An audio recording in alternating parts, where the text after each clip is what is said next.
રાજસ્થાનમાં ખેદડી વૃક્ષ પર આવેલ સાંગરી તે ખૂબ પ્રસિદ્ધ ગણાય છે અને તેનો ઉપયોગ શાક બનાવવા થાય છે. ખાસ કરીને કેર સાંગરી નામની રાજસ્થાની ફેમસ વાનગી બને છે. સાંગરીને સૂકવીને લાંબા સમય સુધી સાચવી શકાય છે. પાણીના હોવા કારણે લીલી શાકભાજીનો મોટો અભાવ છે. જાલોર જિલ્લાનું કુકડિયા ગામમાં પીવા માટે પાણી ટેન્કર દ્વારા લાવવામાં આવે છે. સરકાર તરફથી કોઈ સુવિધા મળતી નથી. ખેજડી વૃક્ષ જે સાંગરીનું વૃક્ષ છે, સૂકા વિસ્તારમાં ખૂબ ઉપયોગી છે. તેના પાંદડા, લૂંગ, બકરા પશુઓ માટે ચારો બને છે. અહેવાલ નરેશભાઈ ઠાકોર. નમસ્કાર મિત્રો, આજે પોઈન્ટ ઓફ ભારત રાજસ્થાનમાં આવ્યું છે અને અનેક ખેદડાઓ જોઈ અને આજે મિત્રો સાથે વાતચીત કરીશું. શું નામ તમારું? મારું નામ છે વિક્રમભાઈ. અને તમે આ સાંગરી મેનેજ અને આનો ઉપયોગ અમે શાક બનાવવા માટે કરશું. બાકીના જે પાંદડા જે પડ્યા હતા ને ત્યાં બકરીઓ સરે છે. બકરીઓ બધું સારવાનું છે આપણે. અને આ રીતે ઓકડી મારી અને આમ ખેંચીને નીચે પાડવાનું. એટલે જે હોગડી લઈ લેવાની અને બાફીનાનો શાક કરીને કોને 12 મહિના ચાલે એમ. સુકવણી કરીને શાક કરવામાં આવે છે. સુકવણી કરીને એટલે બાફીને સુકવણી કરી દેવામાં પછી એનું શાક કરવામાં આવે છે. એટલે 12 મહિના અમારે શાકને આટલામાં ક્યાંય હોતો નથી અને આટલામાં ગામ લગભગ 10 થી 15 કિલોમીટર દૂર હોય.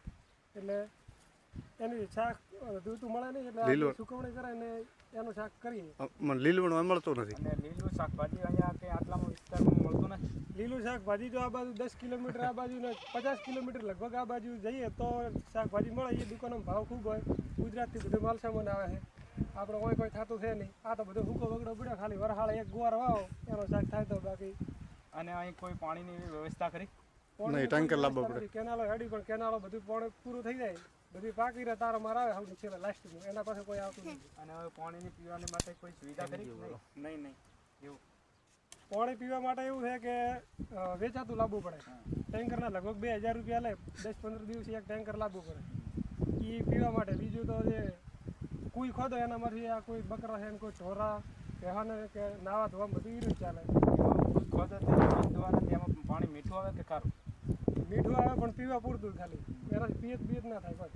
સિંચાઈ બીજું ન થાય? સિંચાઈ બીજું કોઈ નહીં. આ આઈડા ભાઈ બધા હુકા થાય.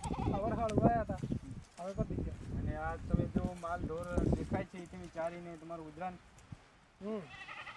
બકરીઓ છે 50-60 એ ચાર બીજું કોઈ બાકી કંઈ નહીં. બસ તો અહીંયા તમારી અંદર સ્કૂલ કે આની કે શિક્ષણનો કેવો?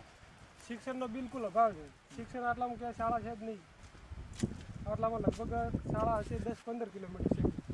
એટલે એટલી હોય કોઈ સુવિધા બાઇકની એવી કોઈ સુવિધા છે નહીં. એટલે રસ્તા નથી. રસ્તા નથી એવા હોય કે છોકરા એકલા જઈ ગયા જંગલને ઝાડી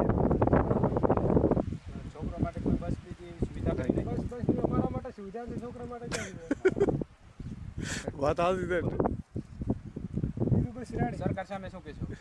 સરકારને એમ કહેશો કે સરકારને બસ એટલું કહેવા માંગે છે કે અમારી પ્રાથમિક જરૂરિયાત છે તે પૂરી પાડે નજીકમાં. અને કોંગ્રેસ ભાજપ દે તો બધું ઠીક છે.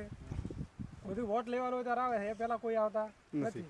સરકાર ખાલી કાગળ ઉપર વાદા કરીને જતી રહેશે એમ? કાગળ ઉપર એ ખાલી ચૂંટણીને 1 મહિનાની વાર હોય એ પછી આવે. એના પછી કોઈ આવતું જ નથી.